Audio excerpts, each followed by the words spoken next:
Good afternoon, geometry periods 3 and 4. How are you today?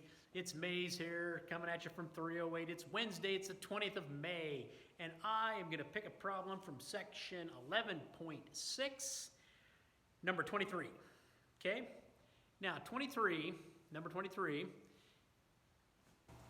on page 640, asked us to find the volume of the regular pentagonal pyramid, okay? This problem's on page 640 and it's number 23.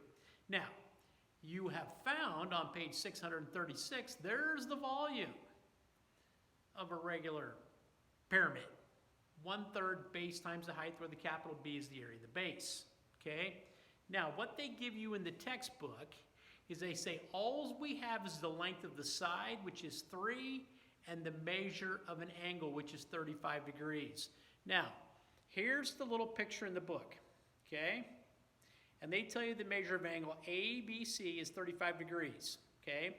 So I took that and I drew this triangle, okay? ABC, 35 degrees. And notice that the segment from C to B is a radius, and from C to A, that is the height, okay?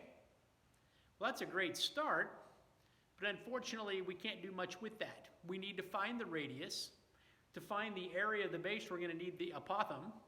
So we got some work to do. So I took the base. Okay, I just took the base, and I took one section out of the base. Now we're dealing with a pentagon, so it's 1/5 of 360, which is 72 degrees. And the length of the side is 3. So that's sort of the way that works. Now I need the radius, okay?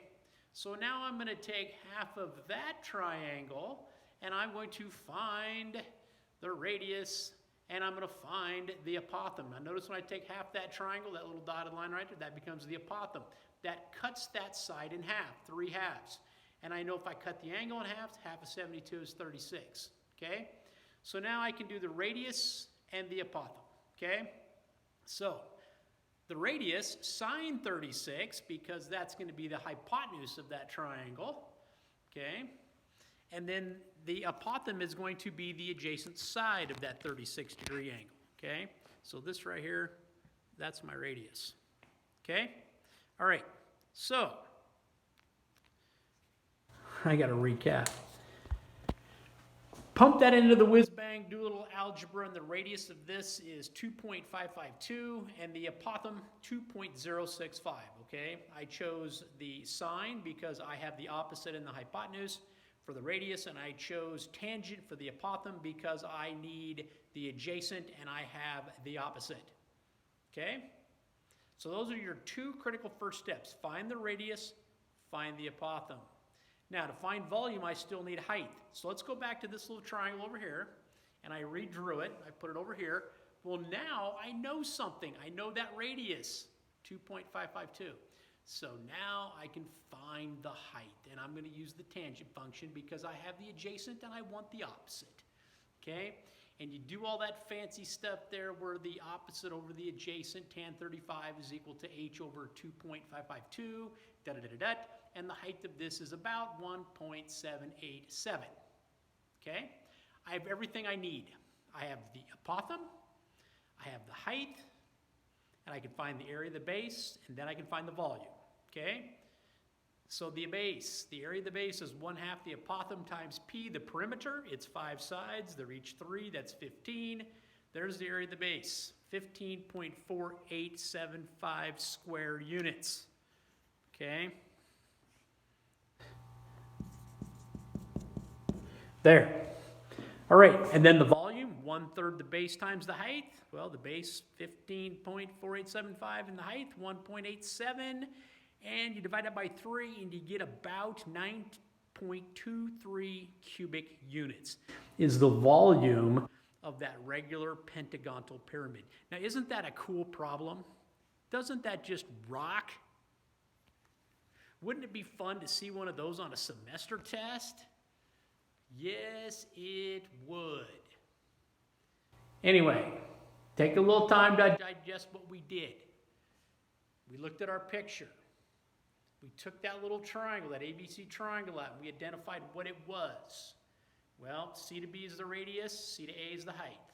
And I know that that angle is 35, okay? Now look at the base.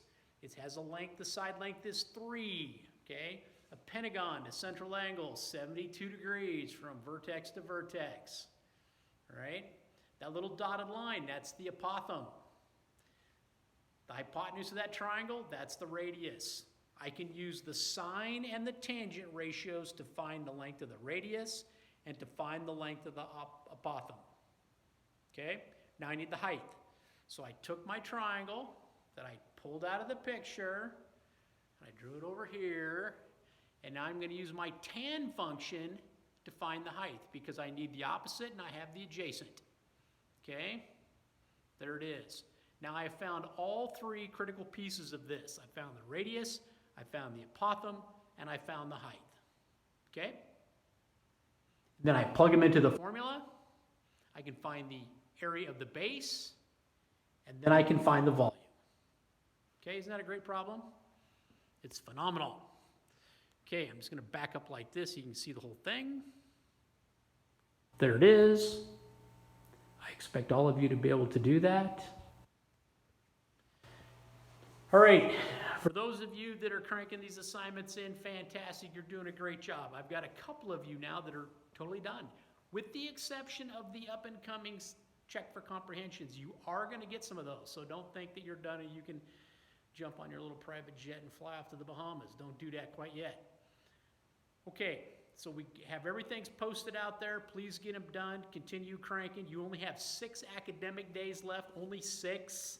So if you're thinking that, you might be a little bit behind, I'm going to tell you 6 days, then you can really start panicking, all right? Don't let the 0 stop you. If you got a 0, keep cranking them in. I'll take anything you got anytime you turn it in. All right. If you have questions, please ask, please call. That's what we're here for. All right, that's all I got for you today. May's out.